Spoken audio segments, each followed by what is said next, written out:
Deep in Idaho's Silver Valley, there's a place that's a true American legend, the Bunker Hill Mine. For nearly a century, this place was an absolute giant, turning out incredible amounts of zinc, lead, and silver. But then, in 1981, everything just stopped. So today, we're going to dig into its incredible comeback story, from a relic of the past into a potential blueprint for the future of American industry. So to really get what's happening now, you gotta look back at its history, just for a sec. It all kicked off back in 1885 and was a total powerhouse for almost 100 years. But its closure in 81, thanks to low metal prices and new environmental rules, was a huge blow to the region. And then, just 2 years after that, it got slapped with a Superfund designation. I mean, that really felt like the final nail in the coffin. But then, you fast forward to 2020 and a whole new team shows up with a completely different vision. And you know, this quote from the president and CEO, Sam Ash, just nails it. This isn't about repeating the past. It's about using today's technology and a totally sustainable mindset to write a whole new chapter for this historic site. And that shift in thinking, that's the key to this entire story. All right, so here's our roadmap for this explainer. We've just touched on the legend. Next, we'll unpack that regeneration vision that's at the core of all this. Then we'll get into the green tech making it happen, see how it's breathing new life into the Silver Valley, look at the bumps in the road they've had to overcome, and wrap it all up by asking the big question: is this a new blueprint for America? Okay, let's start with the big idea driving this whole thing. The regeneration vision. And this isn't just about restarting a mine, it's about building a new kind of industrial ecosystem. At the heart of it all are what they call ESG principles. You hear that acronym a lot, right? It just means thinking about the environment, the social impact, and how the company is governed. It's about doing right by the planet, the people, and the business, all at the same time. And check this out. This map really lays the whole strategy out. You can see right here, this isn't just a mine in isolation. They're designing it to be the central hub of a whole ecosystem. You've got the eco-mining, a sustainability center that could literally turn waste into energy, and all this community development, new housing, recreation. It's all connected in one big, ambitious plan. All right, so pillar number 1, a clean environment. And one of the coolest parts is this new water treatment facility that's being built inside the mine. Think about that. It's way more efficient and has a much smaller carbon footprint. They're also teaming up with the University of Idaho to tackle old problems like acid mine drainage, and the whole time, they're shooting for a top-of-the-line AAA ESG rating. Okay, pillar 2 is what they call smart resources, and this is where it gets really interesting. It's all about creating a circular economy. I mean, listen to this. They're looking at a plant that could take local garbage and turn it into the energy that powers the mine itself. Another partnership could take forest waste and create something called biochar to restore soil.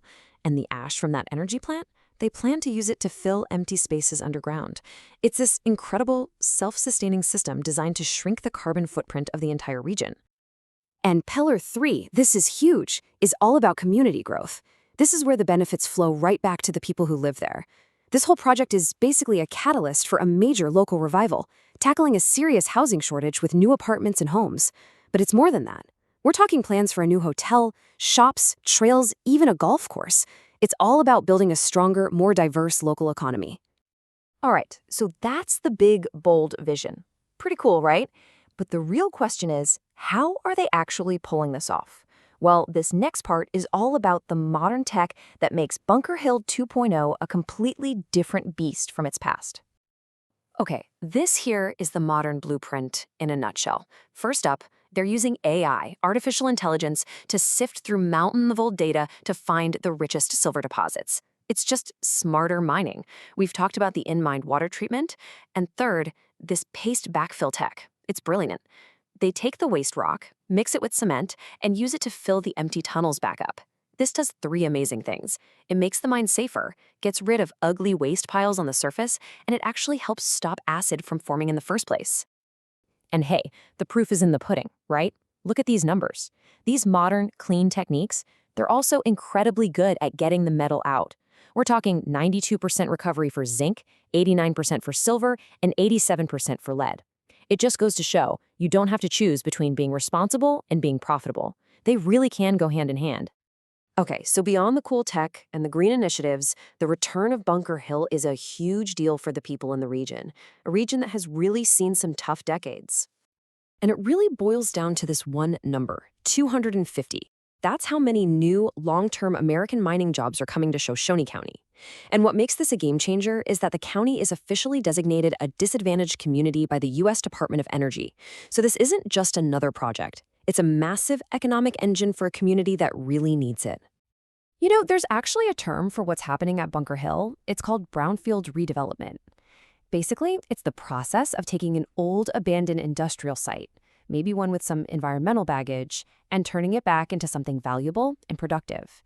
You can think of it like recycling, but for an entire mine. But look, let's be real. Bringing a giant industrial site back from the dead after decades, it's never a straight shot. The road to get production started has definitely had its share of bumps and challenges.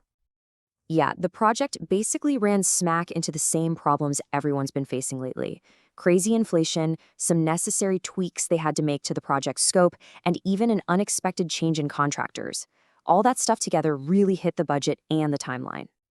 And yeah, the financial hit was real. By late 2024, the total price tag for the restart had been revised up to $103 million.